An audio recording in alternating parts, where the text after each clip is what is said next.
There hasn't been a shortage of big and positive storylines this fall for the OU softball team. The amount of true freshmen that will impact this team right away, Ella Parker and Cassidy Pickering on an incredible tear over the course of the past few weeks, and even how good the transfer portal players have looked immediately. But in my opinion, there hasn't been a bigger storyline this fall than Sam Landry and how consistently dominant she's looked in the circle. So much so that I think that she's your front runner to be your ace next season in 2025. To make the case for Sam Landry being the biggest storyline that we've had so far this fall and how good she's been, let's look into the numbers, just how fantastic she's been. And let's start with the non-OU opponents that Sam Landry has faced up to this point, and there's been no bad outings whatsoever from her in both a starter and a relief role. She started against Texas A&M Commerce and started against ULM and came in relief against Seminole State. Let's start first with the two games that she started. Texas A&M Commerce on the road, Sam Landry gave you 3 in a third inning, 2 strikeouts, just 1 hit allowed, and 0 runs. She was fantastic in her first ever road trip with Oklahoma softball. She was great. No runs allowed in that game. And no runs allowed in her second start against a non-OU opponent against ULM last Saturday. 4 2/3 innings, 6 strikeouts, just the 1 walk, 0 hits, and 0 runs. She was a part of a no-hitter that happened in the first game Saturday against ULM, and 1 out away, 1 walk away from actually a perfect game in that first game against ULM. And then she came in via a relief role last week against Seminole State. 5 strikeouts, which was a game high for the Sooners.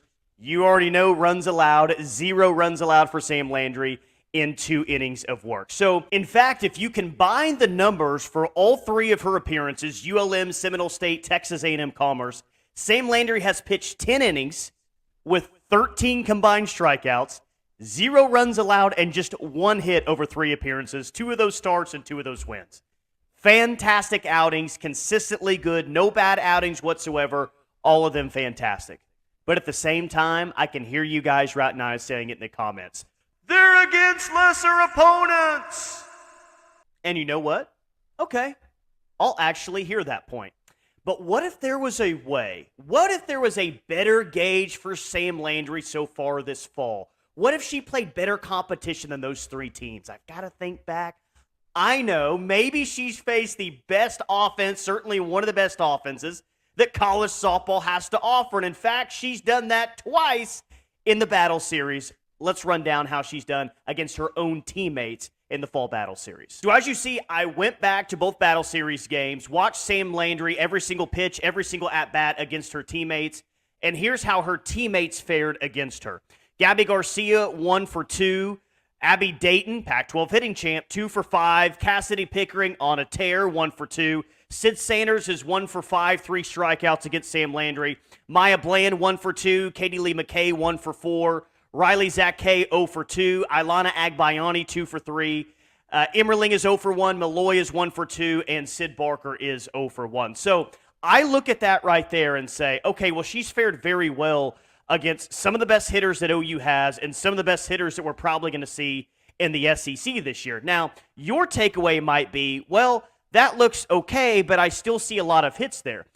If you go back and watch these Battle Series games, most of these hits, it feels like, are bloop, easy, just hits that fall in front of a center fielder or a right fielder or a left fielder or their bunt singles. Like, one thing that has been very apparent to me, whether it's been non-OU opponents or in the Battle Series, you don't see a lot of hard hit balls against Sam Landry. And that's a great collection of hitters. No, I understand Ella Parker's not in there. No, I understand she also hasn't faced off against Nelly either. But that's still a really good collection of hitters that's there. And I think it's a good gauge. It's a good sample size. And it shows just how good that she's been against, again, what I think is going to be one of the best offenses in all of college softball. But to maybe make a better point about just how good Sam Landry has been this fall, let's just calculate the numbers. Let's combine the numbers of her first 2 appearances in the Battle Series and just see how it stacks up.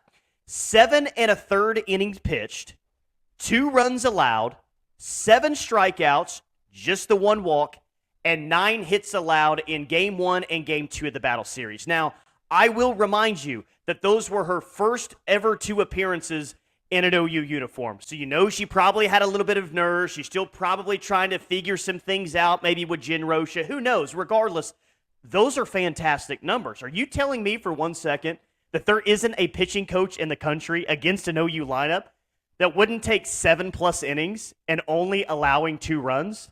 Absolutely you would. That's over an entire game. You take that every single time. That's the opportunity that she's been given, and I think she's done a fantastic job. Very few extra base hits, and like I said, a lot of those hits are just bloop singles or they're bunt singles. It's really, really hard, or at least it has been up to this point, to hit the ball hard off of Sam Landry. In fact, if I were to look at my 3 biggest takeaways from Sam Landry's fall, and this is very important against a team that has hit a lot of home runs, not just with 2 players, but up and down the order.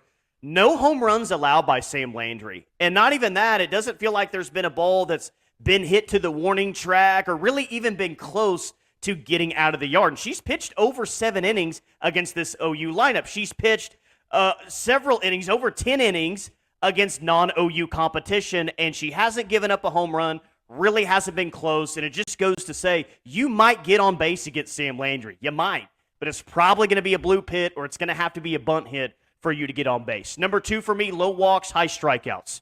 She's probably had more strikeouts than any other pitcher that OU's had thus fall, and maybe that number actually isn't all that close, but she has very few amount of walks. She's not one of those pitchers where it's all strikeout or nothing, and she hasn't done a great job commanding her pitches. She's done a fantastic job getting on top of hitters, showing command with her pitches, and she's done a great job of getting strikeouts as well. Several games she's led all of pitchers with strikeouts. So in short, what does all this really mean for Sam Landry looking so good in the fall? Well, this doesn't mean that she's already locked up a spot to be All-SEC or an All-American next year. That is certainly not the case.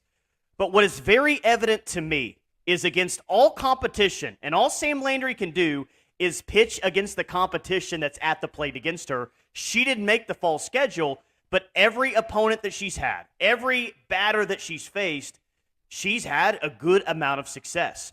So it doesn't mean that she's going to be an All-American. It doesn't mean she's going to be All-SEC. It doesn't even mean that I'm going to be right and she's going to be the ace once the season starts. But I do think that we've seen from Sam Landry that the tools are there for an incredible season. The tools are there for her to lead this team to their 5th consecutive national championship. She's got the velocity. She's got the movement. She's got the command. She's got the confidence.